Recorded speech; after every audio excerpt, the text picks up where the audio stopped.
All right, let's finish the show the only way we know how, with the closer, the Mariano Rivera of the program today, the one and only Greg Wolf, host of all things Tampa Bay Street Laced. If there's something going on in the Tampa Bay area and Greg Wolf or Titus O'Neil or Sonia Bryson Kirksey or Jay Recher are not there, you're probably not in the right area. Gee, what is going on? What up? Thank you for that gracious introduction, man. That was spot on. Thank you. Tampa Bay Sun with a big win yesterday, huh? Yeah, you nice. know. Dude, that was a great game, man. I'll be honest with you. It's been like a, it's been there you go. It's been a learning curve here in the inaugural fall season for the ladies. But again, they're improving, and I think it takes a little while, as we've learned with our Tampa Bay Lightning, when you add new pieces to the puzzle. In this case, putting together a team from scratch. It takes a little while to get continuity. That's with any sporting event, right? So I think overall the consensus for this inaugural fall season for the ladies is it's been a success. They're right in the middle of the pack. It's kind of where you want to be. At least you don't want to be in the bottom of the pack. You want to be in the top. And so they're kind of right there at the cusp. And, a huge 3-2 victory over Spokane on Saturday. And, Tosh Flint had 2 goals in 3 minutes. I mean, it was an exciting environment. It was our holiday game. So the vibes were great. I think the organization's done a great job of creating that environment at Blake High School there and have really kind of made it their own. It's a great place to watch a sporting event and to finally have a professional women's team in our city. Obviously we've been watching USF basketball, women's basketball with Coach Fernandez for all these years, but it's just a great option to see, to have another avenue, another sporting league in our city. And for females, for women, for young girls now to have a team to look up to and be like, wow, I can actually have the opportunity to play as a professional in my home city. I think it's going to be great for recruiting. I think it's going to be great for USF soccer. And I just think it all culminates that whole Tampa Bay mentality. So it's been fun, man. And I can't wait. The spring season starts in February 8th, actually, is when the spring season will kick off. We take on Fort Lauderdale. So that's really not that far away, a handful of weeks. So I'm excited to see how they translate the energy over to the spring season and see if they can make that push to the playoffs, which, this will be an exciting time to see that here in Tampa Bay as well. You got that right, buddy. What's your week been like, USF?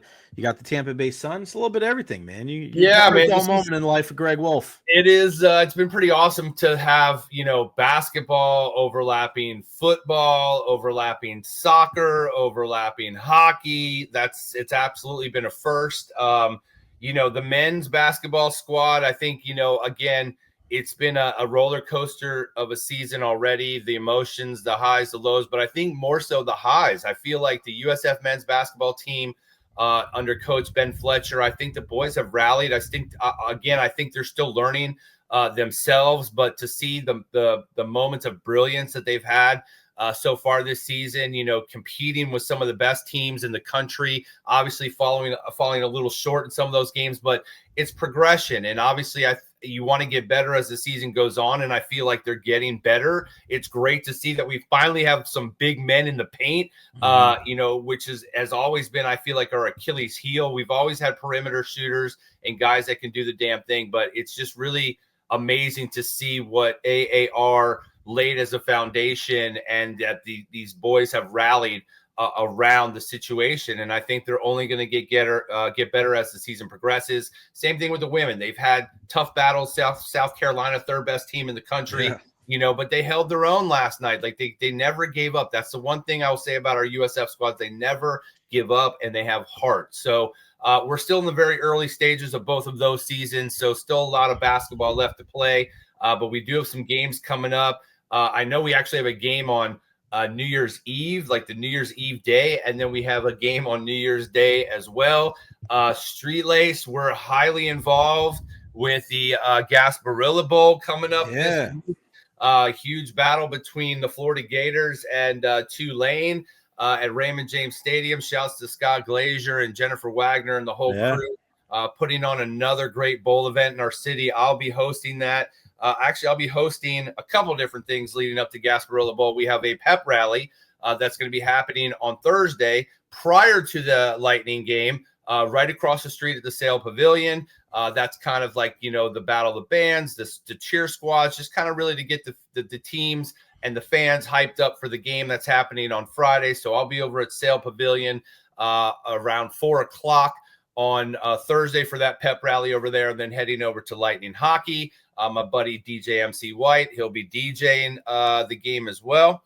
And we'll be also in the pregame tailgate at Recher on Friday before the game. And then we're also involved with the Rely Quest Bowl, another huge battle coming here to Tampa. We all know the Rely Quest Bowl, formerly the Outback Bowl, used to be on New Year's Day, but this year it's on New Year's Eve. So I'll be hosting the Rely Quest Bowl parade in Ybor City, which is always an epic event. If you've never attended the parade, it becomes legitimately a battle of the bands, and not just like, they play, we play. They come down 7th Avenue, right? And they literally stop right in front of Centro Ybor, and it is like, we battle, you battle, the cheer squads. It's awesome. It is an amazing spectacle. And then to have University of Michigan and Alabama's bands and their squad, it's going to be pandemonium in Ybor. So I'm looking forward to that. That's actually happening on my birthday, December 30th. So I've chosen to work on my birthday instead of hanging out and doing the damn thing. So it's a busy time of the year. Like, most people are unwinding now and taking time off of work. But in sports and entertainment, this is our bread and butter. This is the time of the year to the go time. So you got that right. Roger Long, first time on here. What is your pod theme? The pod theme is all things Tampa Bay sports and beyond. So our guy Greg Wolf is definitely filling us in on all of that. Been very fortunate to be able to do some of the pre-shows for the live block party events over at the Tampa Tap Room across from Amalie Arena. Yeah, my boy. The first one that we did was JJ Moser, now Connor Geeky, there, with the Coburn, who we had on the program earlier today. I didn't even ask him about the block party because we were getting into so many different things.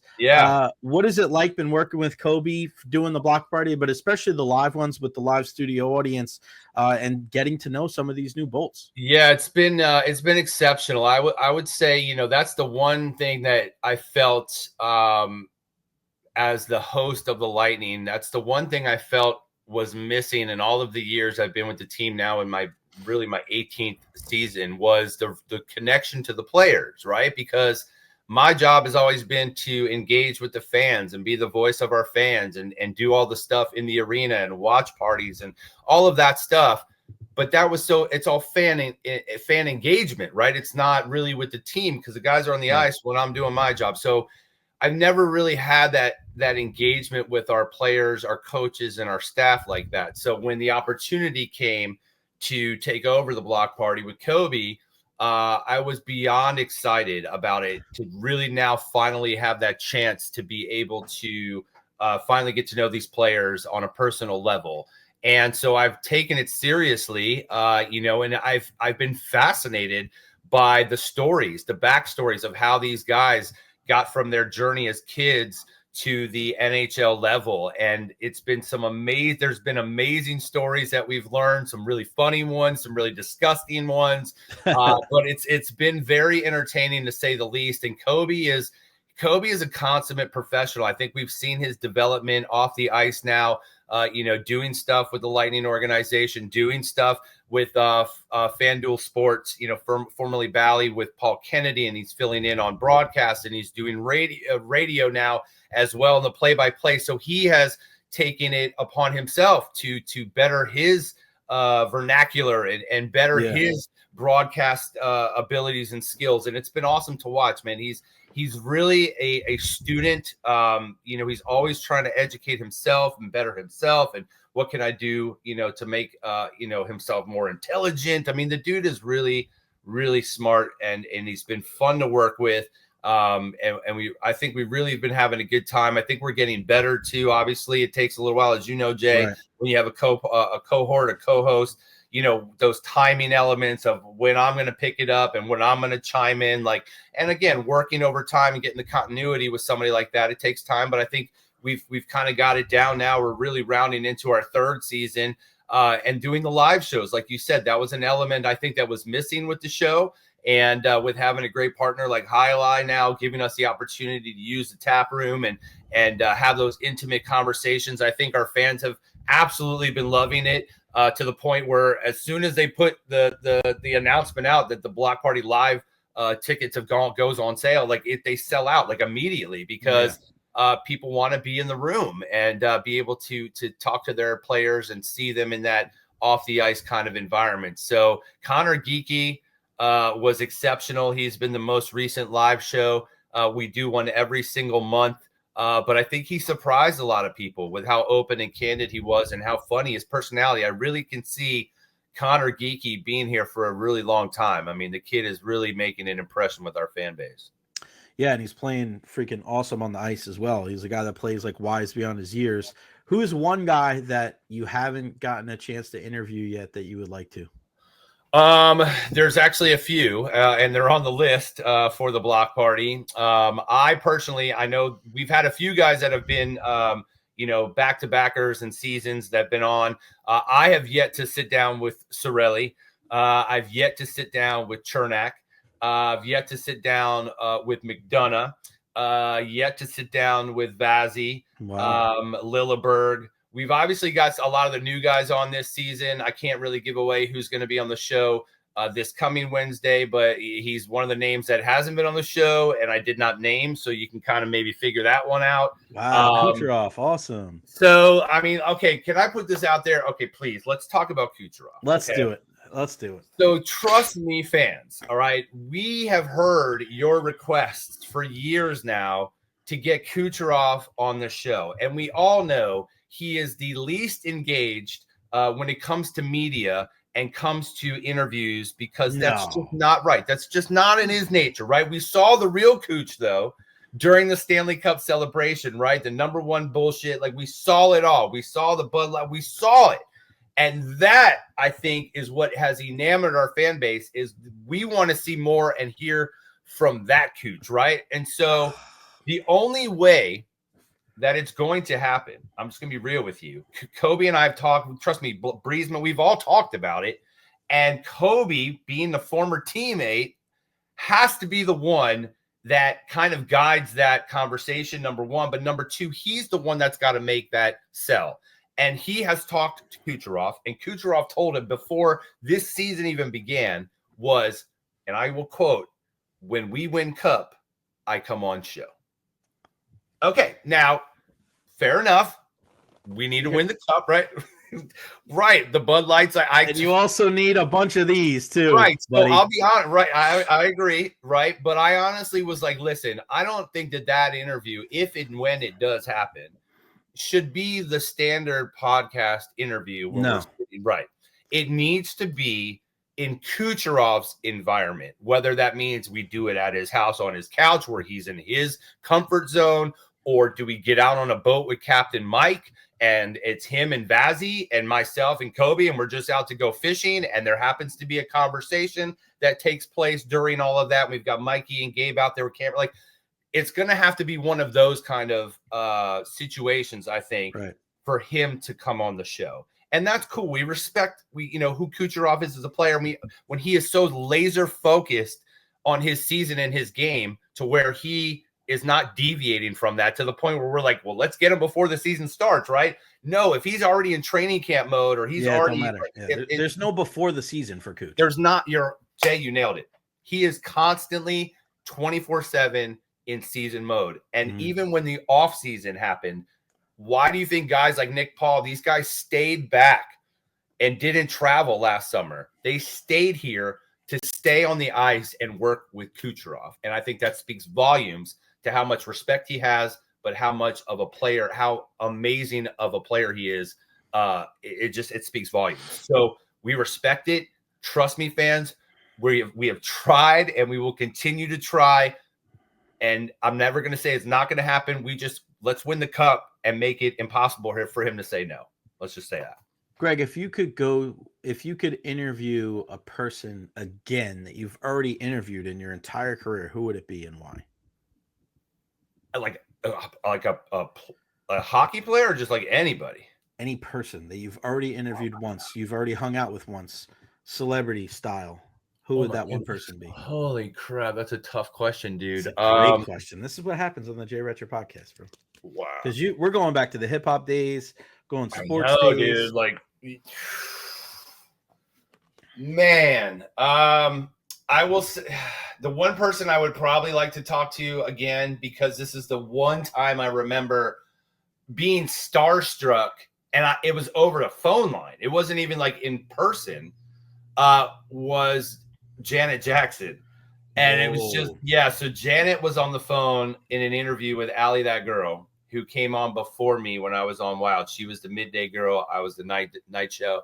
And so I think Janet was coming to town for a show, and she was on the phone. I happened to be in the studio because I was waiting for my show to start. And so she was doing the interview, and somehow she brought me into the conversation, and she was enamored by my radio DJ name, which I don't know. Yeah. Right. So she was enamored by that. And I was literally blushing. I'm like, I know. And Allie's like, dude, you're blushing right now. And like, just that she was so soft-spoken and like the massive, huge superstar.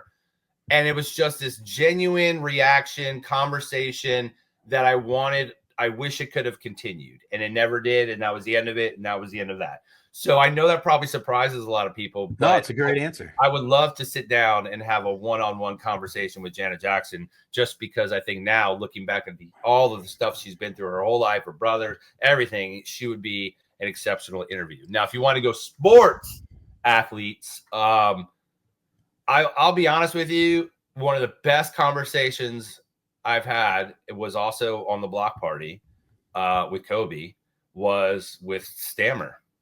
He was exceptional. And I remember that show went well over an hour, which we're very conscientious of our players' time, and we try to keep it 30, 35 minutes and in and out.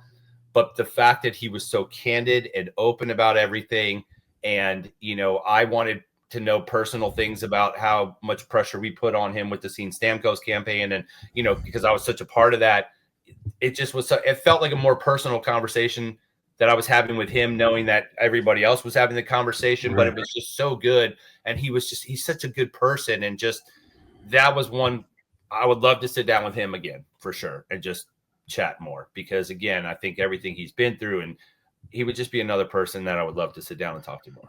Well, hopefully one day he's back in the Tampa Bay area with his family when his playing career is done. And then we'll have plenty of time to talk with Steven. Sure that, man. The one and only Greg Wolf, TBL, Street Laced. If you're at an event and he's not there, you're probably at the wrong event. Greg, I appreciate you, brother. I'll see you, probably talk to you later on this week. Thanks for your time, man. Talk to you soon. Man. Thanks, Jay. You got it, pal. The one and only